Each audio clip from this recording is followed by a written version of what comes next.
حضرت خواجہ قطب الدین بختیار کاکی رحمۃ اللہ علیہ، جن کے در کا بھکاری دلی کا بادشاہ بھی تھا، حضرت بابا قطب الدین بختیار کاکی، جو سرکار غریب نواز کے سب سے بڑے خلیفہ اور آپ کے جانشین بھی تھے، جن کی بارگاہ دلی میں موجود ہے اور جو دلی کے شہنشاہ بھی ہیں۔ آج کی اس ویڈیو میں آپ حضرت بختیار کاکی کی پیدائش سے لے کر کے آپ کے وصال اور پھر آپ کے جنازے کا واقعہ، یہ مکمل چیزیں اس میں آپ سنیں گے۔ بڑی ہی مختصر انداز میں انشاءاللہ میں آپ کو بیان کرنے کی کوشش کروں گا، تو اس ویڈیو کو آپ اینڈ تک ضرور دیکھیں۔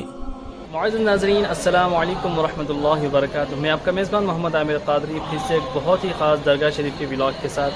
ناظرین، میں موجود ہوں دلی میں، اور دلی کے بارے میں آپ جانتے ہیں کہ دلی جو ہے انڈیا کا کیپٹل ہے، اور دلی میں جو سب سے بڑی درگاہ ہیں، جو سب سے بڑے بزرگ آرام فرما رہے ہیں، وہ ہے حضرت سیدنا قطب الدین بختیار کاکی رحمۃ اللہ علیہ۔ میرے پیچھے حضرت کا یہ نورانی گنبد آپ دیکھ سکتے ہیں، اور حضرت جو ہے خواجہ غریب نواز رحمۃ اللہ تعالی علیہ کے خلیفہ اعظم ہیں۔ تو چلیے درگاہ شریف کے اندر چلتے ہیں، زیارت کرتے ہیں۔ جو بھی حضرت کے بارے میں مجھے ہسٹری پتہ چلتی ہے میں آپ کے ساتھ شیئر کرنے کی کوشش کروں گا، اور ہاں، آگے بڑھنے سے پہلے ویڈیو کو لائک کر دیں۔ کہ جو بھی ہسٹری، کرامتیں وغیرہ سنیں گے وہ ان کتابوں کے حوالے سے میں بیان کرنے کی کوشش کر رہا ہوں۔ کتابوں کے نام ہیں فرہنگ آصفیہ، فوائد السالکین، ہشت بہشت۔ ناظرین، حضرت خواجہ قطب الدین بختیار کاکی رحمۃ اللہ علیہ کی پیدائش رمضان کی 2 تاریخ 1173 عیسوی یعنی 1173 عیسوی میں ایشیا کے ایک ملک کھیگستان کے ایک قدیم شہر اوش میں ہوئی، اس لیے آپ کے نام کے ساتھ اوشی بھی لکھا جاتا ہے۔ حضرت خواجہ قطب الدین بختیار کاکی رحمۃ اللہ علیہ سادات گھرانے میں پیدا ہوئے، یعنی آپ سید ہیں۔ آپ کی عمر ابھی صرف 1.5 سال کی ہی ہوئی تھی، اور آپ شیرخوار بچے ہی تھے کہ آپ کے والد صاحب کا وصال ہو گیا۔ آپ کے والد کا نام حضرت سید کمال الدین رحمۃ اللہ علیہ ہیں، پھر آپ کی والدہ نے ہی آپ کی پرورش کی۔ جب حضرت خواجہ قطب الدین رحمۃ اللہ علیہ کی عمر 4 سال 4 ماہ 4 دن کی ہوئی تو آپ کی والدہ نے چاہا کہ اب میرے بیٹے کی بسم اللہ خوانی کی رسم کی جائے۔ ناظرین، بسم اللہ خوانی کی رسم جو ہے، جب اکثر بچوں کی عمر 4 سال 4 ماہ 4 دن کی ہوتی ہے تو ایک بزرگوں کا طریقہ رہا ہے، بڑے بڑے اولیاء کا طریقہ رہا ہے کہ اپنے بچوں کی بسم اللہ خوانی کی رسم کیا کرتے ہیں۔ اس میں اپنے دوستوں، رشتہ داروں کو، بڑے بڑے علماء کو، صوفیاء کو اس محفل میں جو ہے دعوت دی جاتی، اور کسی نیک شخص کے ہاتھوں سے اس بچے کی بسم اللہ خوانی کروائی جاتی، یعنی قرآن شریف اور الف با تا یعنی دینی تعلیم کی شروعات کروائی جاتی تھی، جس سے جو ہے بچے کے دل میں دین کی اہمیت اور علم دین کی اہمیت جو ہے یہ اجاگر ہوا کرتی تھی۔ یہ ہمارے بزرگوں کا طریقہ ہے۔ تو اسی طریقے سے جب حضرت خواجہ قطب الدین بختیار کاکی کی عمر 4 سال 4 ماہ 4 دن کی ہوئی تو آپ کی والدہ نے بھی چاہا کہ میرے بیٹے کی بسم اللہ خوانی کروائی جائے۔ تو اس وقت پتہ چلتا ہے کہ اوش شہر میں ایک عظیم بزرگ حضرت خواجہ معین الدین چشتی رحمۃ اللہ علیہ تشریف لائے ہیں۔ تو حضرت خواجہ قطب الدین بختیار کاکی کی بسم اللہ خوانی کروانے کے لیے خواجہ غریب نواز کو خصوصی دعوت دی جاتی ہے۔ پھر سرکار غریب نواز وہاں تشریف لاتے ہیں، اور سرکار کے آنے کی وجہ سے ایک بڑی محفل سج جاتی ہے۔ جب غریب نواز حضرت قطب الدین بختیار کاکی کو پڑھانے والے ہی ہوتے ہیں کہ اچانک رک جاتے ہیں۔ لوگوں نے عرض کی کہ حضور کیا ہوا، آپ نے پڑھایا کیوں نہیں؟ تو سرکار غریب نواز فرماتے ہیں کہ میں پڑھانا چاہتا ہی تھا کہ مجھے ایک آواز سنائی دی کہ اے معین الدین رک جاؤ، ابھی بغداد سے قاضی حمید الدین آنے والے ہیں، وہ اس بچے کو پڑھائیں گے، تو میں اس لیے رک گیا۔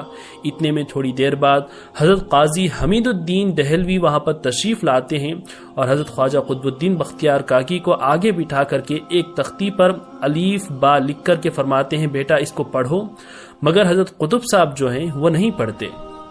قاضی صاحب نے پوچھا کہ بیٹا کیوں نہیں پڑھتے ہو؟ تو حضرت بختیار کاکی نے عرض کی کہ حضور آپ تختی پر الف با نہیں بلکہ سبحان الذی لکھیں، میں وہاں سے پڑھنے والا ہوں۔ اللہ اکبر۔ تو پھر قاضی صاحب نے پوچھا بیٹے یہ تو 15ویں پارے کی پہلی آیت ہے، ابھی تو آپ کی بسم اللہ خوانی کروائی جا رہی ہے، آپ 15واں پارہ کیوں پڑھنا چاہتے ہیں؟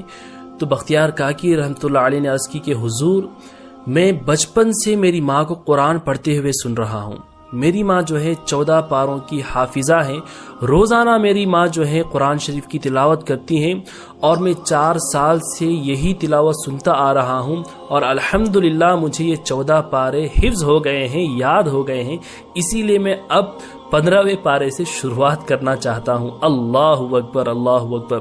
یہ تھے حضرت قطب صاحب، یہ ہیں حضرت بختیار کاکی رحمۃ اللہ علیہ، جو بچپن سے اپنی ماں کی تلاوت کو سن کر کے آپ نے قرآن کو یاد کر لیا۔ اس سے یہ بھی ہمیں سبق سیکھنے کے لیے ملتا ہے کہ بچپن سے بچوں کو ہم جس طریقے کا ماحول دیتے ہیں، بچے اسی ماحول میں ڈھلتے ہوئے ہمیں نظر آتے ہیں۔ اگر بچے بچپن سے قرآن اور نعت شریف سنتے ہیں تو بچوں کی زبان میں وہی ہوتا ہے، اور بچے بچپن سے گانا اور فلمز وغیرہ کی طرف توجہ دیتے ہیں تو بچے بڑے ہو کر کے اسی طریقے کے بے حیا بننے والے ہیں۔ اللہ تعالی ہمیں بے حیائی سے محفوظ رکھیں اور اپنے بزرگان دین کے نقش قدم پر چلنے کی توفیق عطا فرمائے۔ جب حضرت قطب الدین بختیار کاکی رحمۃ اللہ علیہ کو مدرسے میں داخل کروانے کی باری آئی تو آپ کی والدہ نے اپنے خادم کو بلوایا، کچھ مٹھائی شیرنی دے کر کے فرمایا میرے بیٹے کو لے جاؤ فلاں مدرسے میں داخل کروا دو اور پھر اس شیرنی کو لوگوں میں بانٹ دینا۔ تو وہ خادم حضرت خواجہ قطب الدین بختیار کاکی رحمۃ اللہ علیہ کو لے کر روانہ ہو جاتے ہیں۔ تو راستے میں انہیں ایک بزرگ ملتے ہیں۔ بزرگ نے فرمایا کہ اے خادم، اس بچے کو لے کر کے کہاں جا رہے ہو؟ تو اس خادم نے کہا کہ بابا، میں اس بچے کو لے کر کے فلاں مدرسے میں داخلہ کروانے کے لیے لے جا رہا ہوں، ایڈمیشن کروانے کے لیے لے جا رہا ہوں۔ تو بزرگ نے فرمایا کہ اس بچے کو میرے ساتھ لے چلو، میں کسی دوسرے مدرسے میں اس بچے کو داخلہ کروانا چاہتا ہوں۔ تو پھر وہ خادم حضرت قطب الدین بختیار کاکی کو لے کر کے ان بزرگ کے ساتھ چل پڑے۔ وہ بزرگ بابا جو ہیں انہیں ایک مدرسے میں لے کر کے گئے۔ وہ مدرسہ اس وقت کے ایک بڑے عالم دین اور صوفی بزرگ حضرت شیخ عصر ابا حفص رحمۃ اللہ علیہ کا تھا۔ تو بزرگ حضرت قطب الدین بختیار کاکی کو حضرت شیخ عصر کے حوالے کرتے ہیں اور فرماتے ہیں کہ اے شیخ، اس بچے کی خاص تربیت کرنا۔ پھر وہ بزرگ وہاں سے چلے جاتے ہیں۔ تو حضرت ابا حفص جو اس مدرسے کے استاد تھے، انہوں نے اس خادم سے کہا کہ اے خادم، کیا تم جانتے ہو وہ بزرگ کون تھے؟ تو خادم نے کہا حضور میں تو نہیں جانتا۔ تو فرمانے لگے کہ وہ بزرگ کوئی اور نہیں بلکہ حضرت خضر علیہ السلام تھے۔ انہوں نے مجھ سے کہا کہ قطب الدین کو اپنی تربیت میں رکھنا، خاص تربیت کرنا اور اس کی تعلیم پر پوری توجہ دینا، آگے چل کر کے اسے بہت بڑی ذمہ داری ادا کرنی ہے۔ اللہ اکبر۔ جس کی تربیت پر حضرت خضر علیہ السلام بھی توجہ دیں تو وہ شخص، تو وہ بزرگ کوئی عام نہیں ہو سکتے بلکہ وہ حضرت قطب الدین بختیار کاکی ہیں جو آگے چل کر کے غریب نواز کے خلیفہ اعظم بننے والے تھے۔ اللہ اکبر۔ جب آپ کی تعلیم مکمل ہو گئی تو حضرت قطب الدین بختیار کاکی رحمۃ اللہ علیہ نے سوچا کہ مجھے ابھی روحانیت حاصل کرنی ہے، یعنی مجھے کسی پیر کی تلاش ہے، کسی شیخ کی تلاش ہے، کوئی ایسے پیر مجھے مل جائے جو معرفت کی منزل میرے لیے آسان کر دیں۔ تو حضرت قطب الدین بختیار کاکی رحمۃ اللہ علیہ کو حضرت خضر علیہ السلام سے ملاقات کرنے کے لیے ایک دعا آپ کو آتی تھی۔ تو آپ مسجد میں گئے، عشاء کی نماز ادا کرنے کے بعد مسجد کی مینارے کے اوپر آپ کھڑے ہو جاتے ہیں، کیونکہ یہ دعا کو کسی اونچی جگہ پر کھڑے ہو کر کے ہی پڑھنا تھا۔ تو آپ مسجد کے مینارے پر کھڑے ہو کر کے وہ دعا پڑھتے ہیں جس سے پڑھنے سے حضرت خضر علیہ السلام سے ملاقات کی جا سکتی تھی۔ اب وہ دعا کتابوں میں نہیں آئی ہے، ورنہ میں بھی آپ کو وہ دعا بتا دیتا۔ بہرحال جب وہ دعا حضرت قطب الدین بختیار کاکی رحمۃ اللہ علیہ نے پڑھی، پھر پوری رات مسجد میں گزاری، پھر فجر کی نماز ادا کرنے کے بعد آپ باہر تشریف لائے تو راستے میں آپ کو ایک بزرگ ملتے ہیں۔ انہوں نے کہا کہ بابو کہاں جا رہے ہو؟ تو حضرت قطب صاحب نے کہا کہ مجھے حضرت خضر کی تلاش ہے۔ تو انہوں نے کہا کہ خضر سے تمہیں کیوں ملنا ہے؟ تو انہوں نے کہا کہ مجھے کسی پیر کامل کی تلاش ہے، تو مجھے حضرت خضر سے پوچھنا ہے کہ میں کس کی بارگاہ میں جا کر کے بیعت ہوں، کس پیر کا دامن میں تھاموں۔ تو اتنے میں ایک اور بزرگ آتے ہیں، تو وہ دونوں بزرگ آپس میں ملاقات کرتے ہیں، بات کرتے ہیں۔ پھر انہوں نے کہا کہ یہ بندہ کہاں جا رہا ہے؟ تو وہ بزرگ دوسرے بزرگ سے یہ سارا واقعہ بیان کرتے ہیں۔ ان میں سے ایک بزرگ فرماتے ہیں کہ اے قطب الدین، تم اصفہان شہر چلے جاؤ، وہاں پر تمہارے مرشد تمہیں مل جائیں گے۔ یہ کہہ کر کے وہ دونوں بزرگ غائب ہو گئے۔ ناظرین آپ جانتے ہیں وہ دونوں بزرگ کون تھے؟ ان میں سے ایک رجال الغیب تھے، ایک حضرت خضر علیہ السلام تھے جنہوں نے کہا کہ تم اصفہان چلے جاؤ۔ تو یہ سن کر کے حضرت قطب الدین بختیار کاکی کو لگا کہ اس وقت اصفہان کے ایک مشہور بزرگ تھے جو حضرت محمود اصفہانی تھے، انہوں نے لگا کہ ان کی طرف اشارہ ہوا ہے۔ تو اتنا کہنا تھا کہ آپ جو ہیں اصفہان کی طرف روانہ ہو جاتے ہیں۔